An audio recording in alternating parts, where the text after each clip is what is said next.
The first thing you want to do when you get a projectile problem is to put what your information is. The velocity launch on this one was at 20 meters per second at a 25-degree angle with the horizontal, the ground. So I draw what I call a velocity triangle. I don't know if other people use that term, but I call it a velocity triangle because every side in this triangle there is going to represent one type of velocity. Okay, we're going to have the velocity of the launch, we're going to have the velocity in the y direction, and the velocity in the x direction. This is all at the initial launch, right away. So when I fill that in, I'm going to have the velocity, the initial velocity of the ball in this case, or whatever projectile it is. That's going to be the hypotenuse of this right triangle. And then on the vertical side there, I have VIY. That's initial velocity in the y direction. Notice it's the up and down side.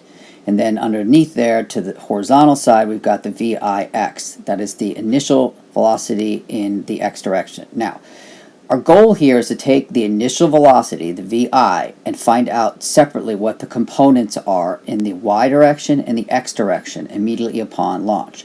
This is how we deal with the vector. I'll point out now is that the VIX is going to stay the same the whole time, but we'll get into that later. So right now I just need the initial velocities in the y direction and the x direction. And for that I'm going to have to put in my degree. 20-degree angle, 25-degree angle is going to go right there. And now I'm going to have to use trigonometry. So I'm going to put the labeling there for the initial velocities to 20 meters per second. Now the VIY is, notice that side is opposite the 25-degree angle. And when we have opposite, it's the opposite side in the right triangle there. So then we're going to be dealing with the VIX is down below there. That is going to be the adjacent side to the 25-degree angle. So when we have the opposite sides and the adjacent side, we're going to deal with sine and cosine. So let's take a look at each one. So when I've got, and the hypotenuse of course is the 20. So looking at the VIY there, it's the opposite side. And we do have the hypotenuse. So when you have you want the opposite, you got the hypotenuse. We're talking about the trig function of sine. So I'm going to be using sine, and I'm going to do sine of the angle 25, and that is equal to the opposite side, which is VIY, divided by the hypotenuse, which is the 20.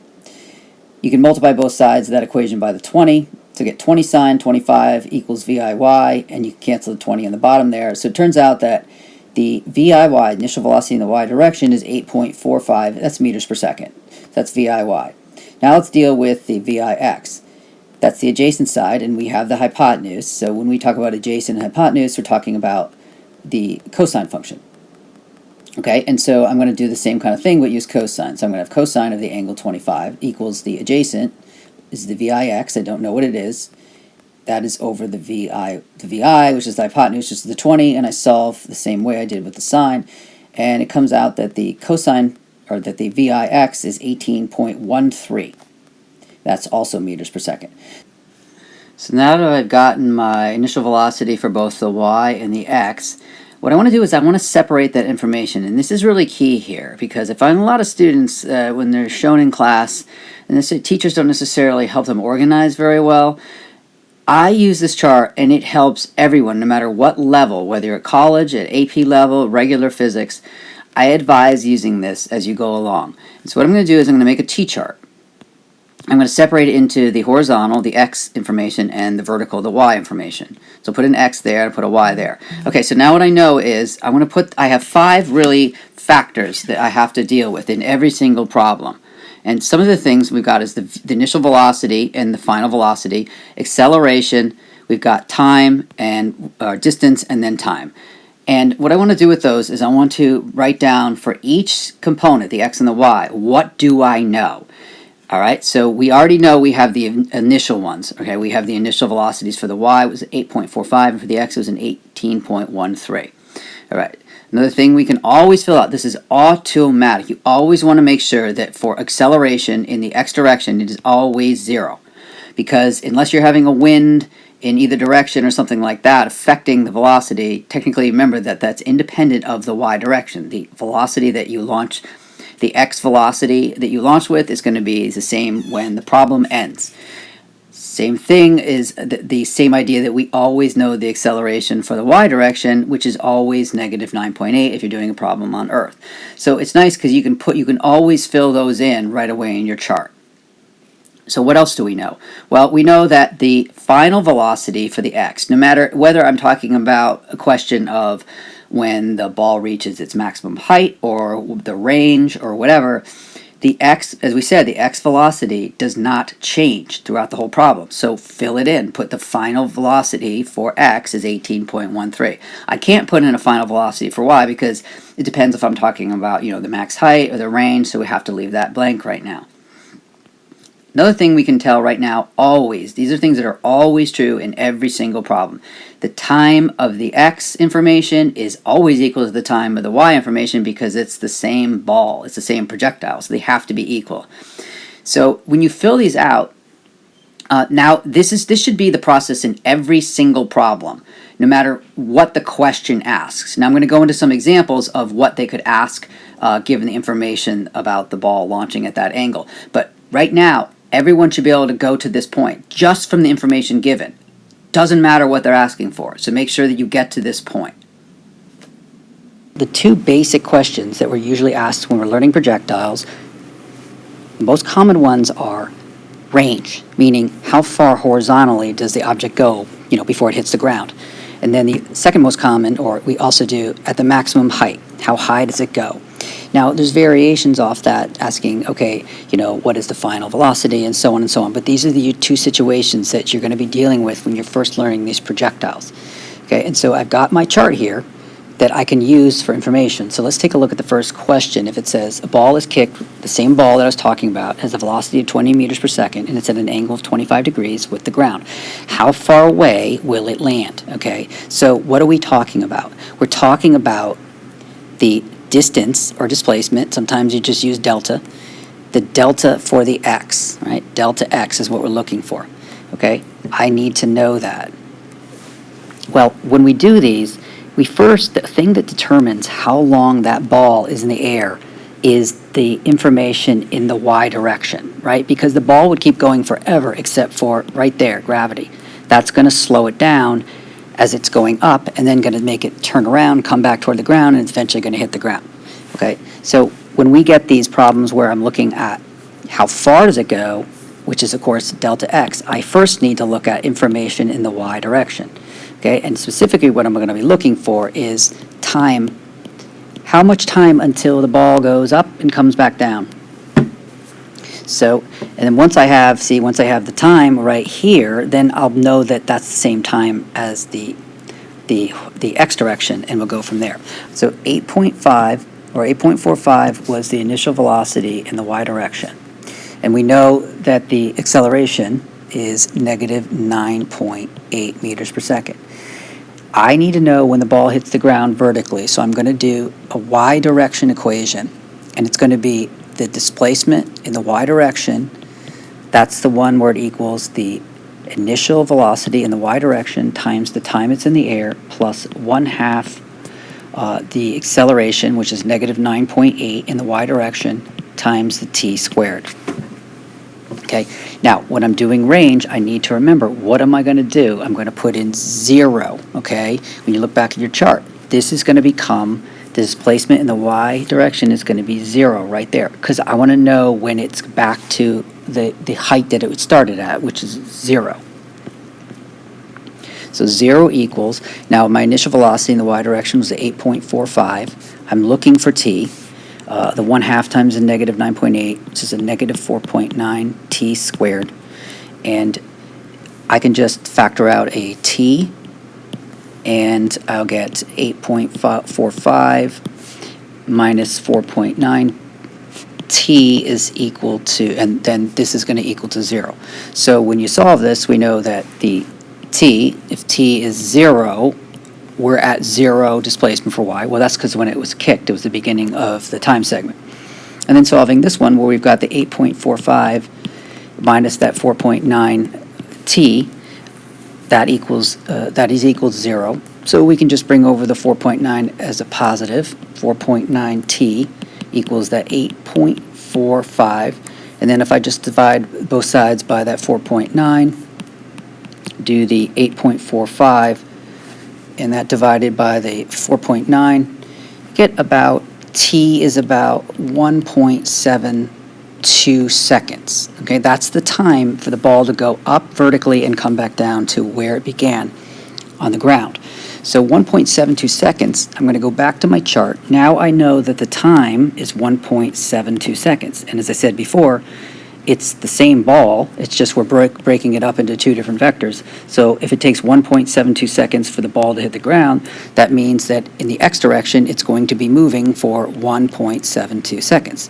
Okay, now, again, my goal was to find out the total distance. Right here, I need to find the displacement of x. I know the time is 1.72, and I know the velocity is staying at 18.13.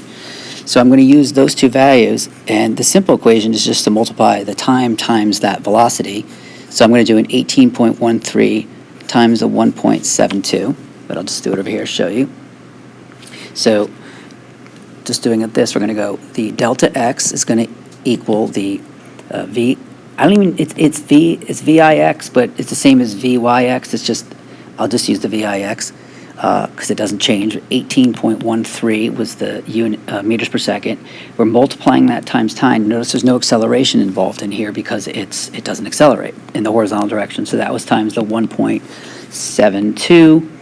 And so when you do that value right there times, you're going to get about, I get it 31.265, and this is the displacement. So that is meters. Okay, so that's how you do that range problem. But let's go back and let's take a look at a problem where I'm dealing with this. As I said here, the second problem would be the maximum height. How high does the object go? Okay, so for the same situation, how high does the object go? Well, so if I go to my chart here, back here, I'm going to erase some of my things that I have here. I got to get rid of this. This 1.72 for the seconds isn't going to work anymore because that was how much time before it goes up and comes back down to hit the ground. But these values here, the values that I got for the initial velocities, those are going to be the same. And the acceleration that I used here is still the same for both of them. Now, when we want to find anything to do with the max height, we're going to be using the time-independent equation. So what do we know at the maximum height? This is a concept here. You have to know at the max height that, picture the ball, yes, it's going up and sideways, but the vertical dimension there, the y direction, the velocity started at 8.45 upward, okay, when we first kicked it. It was going upward at 8.45 meters per second. Of course, then gravity kicks in and starts slowing that down. And pretty quickly, it's going to bring that speed down to 0. It's going to be at 0 meters per second. And that is when you see the ball stop going up and just about to come back down. That is the maximum height. At the maximum height, then, if you see the question say maximum height, you go to your chart and you go immediately that the final velocity is 0. Okay, now, saying final is kind of a misnomer. The velocity for this little problem I'm doing with a max height, I'm ending the problem when the ball is at its maximum height. So therefore, I'm talking about the final velocity of my little problem I'm doing. So I'm going to have that at the max height, the velocity in the y direction is now 0. Okay, and so then what I do is I use the time-independent equation, which is the one that goes like this. It goes the Vf squared equals the Vi squared plus 2 times your acceleration times the displacement. Now, this could be y or x, but in this case, I'm doing in the y direction. So these are the y's, Vi, Vfy, Viy. This is all in the y direction. This is the placement in the y direction. Because I want to find out how high it goes. What is the displacement here? Delta y. So at the final velocity in the y direction, is 0. So put a 0 under that. I know the initial velocity was this 8.45, and I'm going to square that. Then we automatically have a plus a 2. The acceleration there, of course, is negative 9.8. And let me bring this over here a little bit cleaner. 0 equals the 8.45 squared, we've got, I'll just do this right now, the 2 times the negative 9.8 comes out to be, it's going to be a negative 19.6, and then again at the end of this is being multiplied times delta y. So calculating squaring the 8.5 there, 8.45 times itself is about, so we get, this comes out to be 0 is equal to 71.4, and this is then minus 19.6 times the change in the y displacement. So of course I'm going to move this 71.4, so I'll end up with negative 71.4 is equal to the negative 19.6 times the y displacement. So doing that division right there, you're going to get, it comes out to about 3.65, and that's in meters. So that is the change in y. That would be my delta y in this situation, the 3.65. That would go right here, 3.65 meters high. That is the maximum height. That is how high the ball goes. So now you've seen those are the 2 basic projectile problems you're going to be doing when you're first doing these right here. So definitely I advise doing your velocity triangle, doing this chart. You got these 2 types. If you know these, you're going to do very well, because these are just, you see these all the time. So hopefully that helps you straighten out some of this information here, and so hopefully things go well when you're working on them.